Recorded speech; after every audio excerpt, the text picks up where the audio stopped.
مولانا کلیم اللہ صاحب، میں نے کل بھی آپ کو پیغام بھیجا تھا، اور چونکہ روز بروز ماشاءاللہ خوشی کی خبریں آ رہی ہیں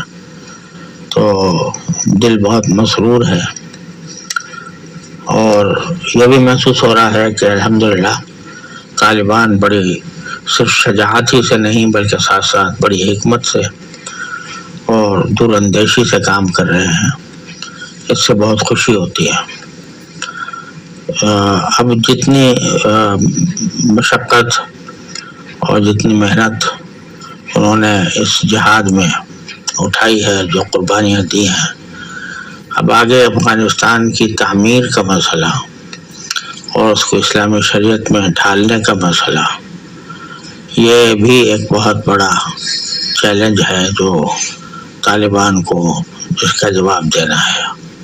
عملی طور پر جواب دینا ہے۔ اس میں میری نظر میں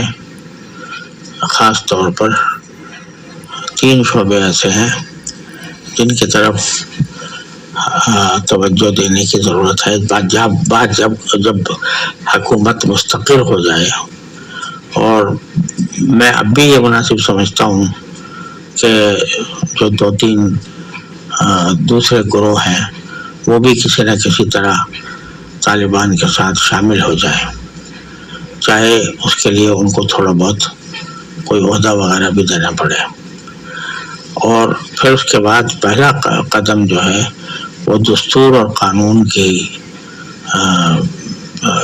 تدوین کا ہوگا۔ ایسا دستور کہ جو صحیح معنی میں اسلامی دستور ہو،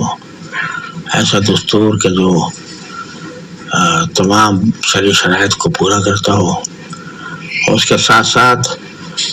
بہت سے قوانین کی تدوین بھی، جیسے خلافت عثمانیہ کے زمانے میں مجلۃ الاحکام العدلیہ کی تدوین کی گئی تھی، اس طرح اب ضرورت ہے کہ اپنے قوانین، اسلامی قوانین کی تدوین کی جائے، اور اس میں جدید مسائل کا بھی اضافہ کیا جائے۔ اس کے لیے فقہ کی ایک جماعت تیار کرنی ضروری ہے۔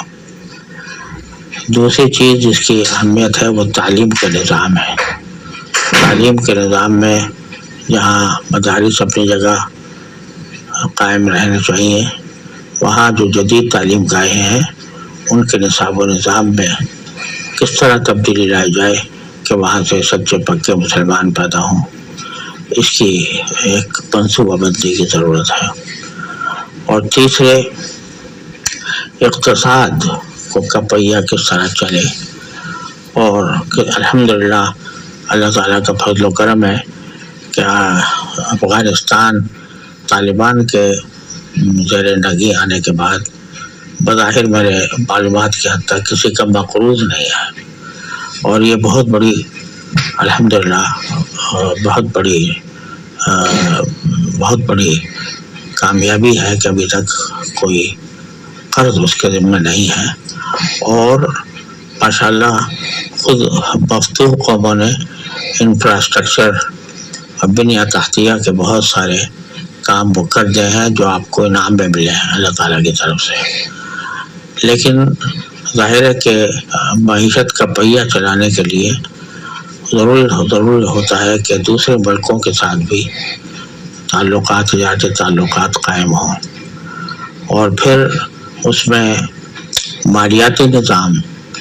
اور 100% شریعت کے مطابق ہو۔ تو یہ 3 اہم کام ہیں جن کے طرف توجہ کرنے کی ضرورت ہے۔ اللہ تعالیٰ سب سے پہلے تو اس بات کی ضرورت ہے کہ مستحکم حکومت قائم ہو جائے اور کنٹرول مکمل حاصل ہو جائے، اور جو کچھ مخالفین ہیں ان کو بھی کسی نہ کسی طرح اپنے ساتھ شامل کرنے کی کوشش کی جائے، اور اس کے بعد جب مستحکم ہو جائے تو یہ تینوں جہتوں میں مستقل جماعتیں بنا کر، محقق علماء کی جماعتیں بنا کر ان کے اوپر کام کیا جائے۔ آپ کا دستور پہلے بھی ہوگا، لیکن موجودہ حالات کے تناظر میں اس کے پر مزید نظر ثانی کی ضرورت ہوگی، اور اس کے متعلق علماء کے محقق علماء کے مشورے سے یہ کام ہونا چاہیے، اور اسی طرح نظام تعلیم کا اور اسی طرح اقتصادیات کا۔ یہ میرا پیغام اگر آپ حضرت ملا ہیبت اللہ صاحب تک پہنچا دیں تو میں ممنون ہوں گا۔ اللہ تعالیٰ ان کو اس کی توفیق عطا فرمائے، اور اس بارے میں اگر کوئی سنجیدہ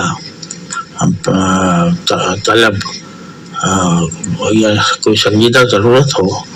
جس میں مجھ ناکارہ سے کوئی خدمت بن پڑ سکتی ہو تو میں انشاءاللہ اس کے لیے حاضر رہوں گا، بشرطے کہ وہ ایسی ہو کہ